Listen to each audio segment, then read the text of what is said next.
I got some really cool, awesome thing to check out at DC. If you're a fan of vinyl figures, DC's got something coming up. And I got the artist right over here, and let's have him introduce himself and talk about it a little bit. Hi, I'm Chris Uminga, and we're here to talk about my DC Artist Alley figures coming out soon.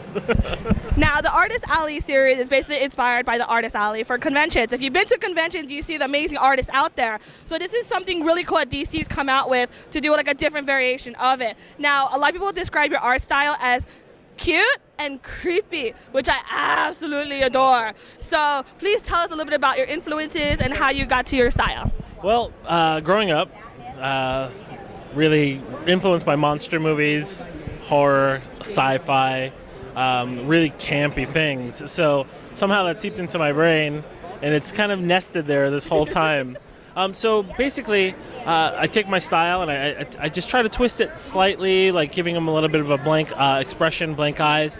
Little things that I don't really think are creepy, people kind of say, that's creepy. So basically, take a little bit of everything that I've grown up with and kind of incorporate it with how I draw now. Now, the white eye, blank eye kind of thing, is that like a style influenced by many artists or anything specific? Because it seems to be like a signature for your character. Basically, I was drawing a certain way, and I wanted to leave the interpretation of the character more up to like how people saw it. And I found taking the pupil out really kind of let people decide on their own, what is this character thinking? What is he a good guy? Is he a bad guy? Is he sinister? Is he a hero? So it's something I've come to really kind of incorporate. I tend to give the villain sometimes the pupil because I want people to really understand this guy's a maniac and he's going to do something horrible. So there's like no question about his character. He's got the pupil. Everybody else, you can kind of figure it out on your own. Now, the one thing I really love about the Batman figure is that little smirk right over there. Can you talk about like designing this version of Batman? Okay. So when I was first starting my Batman sketches, Batman is really brooding. He doesn't want to. It's like he does not want to be bothered with this group of people. He's not like Superman. Superman's gung ho. Let's get together. Let's take care of everybody. Wonder Woman too. She's a really hero. Batman is reluctantly there. So it's kind of like this expression I make with my family. This kind of like it's like kind of like all right, I'll go, but whatever. So with him, it's like, yeah, you need me. I don't want to be here, but I'm here to help. So. Did anybody in your family see that? I'm like, hey, that's you. Yeah.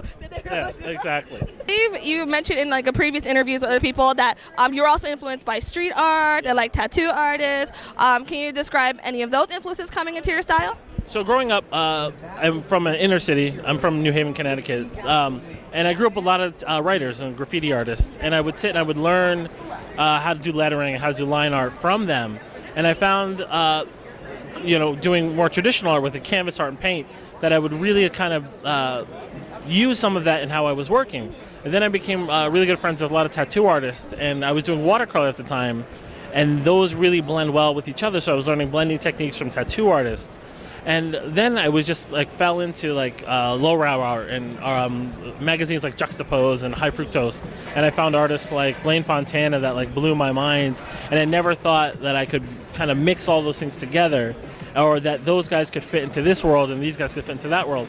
So I'm kind of this really weird mix of growing up in certain spots, being surrounded by like this different than that, and thank God the internet came around, like, because it was very easy to find all those great artists.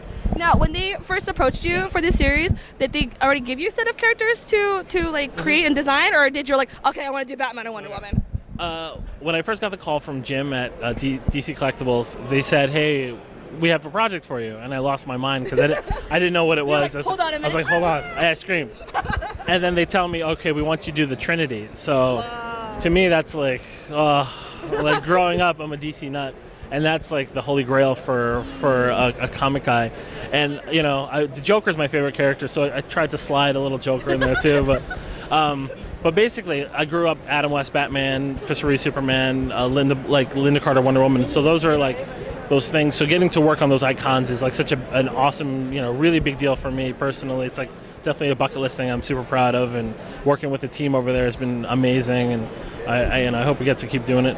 You got done Trinity. Is there going to be any DC characters that you would love to do if you had the chance to do? I would love to do villains. I have a bucket list of villains I would like to work on, but there's some other cool stuff that, Who is wanting to learn how to design vinyl or like art, any good advice for those up and coming artists? I mean, now is a great time to be an artist. I mean, there's so many platforms for exposure. Twitter, Instagram, Snapchat, Tumblr are great places to showcase your work and to get discovered. Like the other artists in the line with me, like Show Morose and Newligan, I knew about them from Instagram. And then when it was announced that we were all going to be doing this together, it was awesome because I love their work, I admire them, and we became friends prior to this. So it was like this really cool little like breakfast club kind of thing that we're all getting to do this together. So now it's just basically get your work out to as many platforms as possible and be yourself. Like don't try to mimic someone else's style too much. Take those influences and twist them around, and you'll find yourself. And now again, like it's a great time to be an artist because the world is really at the palm of your hand. Don't come out until June, but it's being right now showcased at WonderCon. Have you heard any like cool things from fans? Like you're like, oh my god, I did that, guys, I did that. It's been a great kind of experience because people will come up and they'll say, hey, your Batman, I pre-ordered it. Your Superman looks great. I'm so excited for it to come out. And for an artist, like you're really alone a lot of times working. So getting that like kind of awesome feedback from fans and knowing that people are really kind of gravitating to something that's really not house style or like traditionally like a DC thing, but something a little bit more unique is super cool. And like every time someone comes up and compliments it, I'm just like, thank you so much. And like I just can't wait for them to be loose out in the wild and sitting on people's desks or on their bookshelves and whatnot. And so I'm really happy. I'm super excited about all this. Well, thank you so much for taking the time to talk to us about this.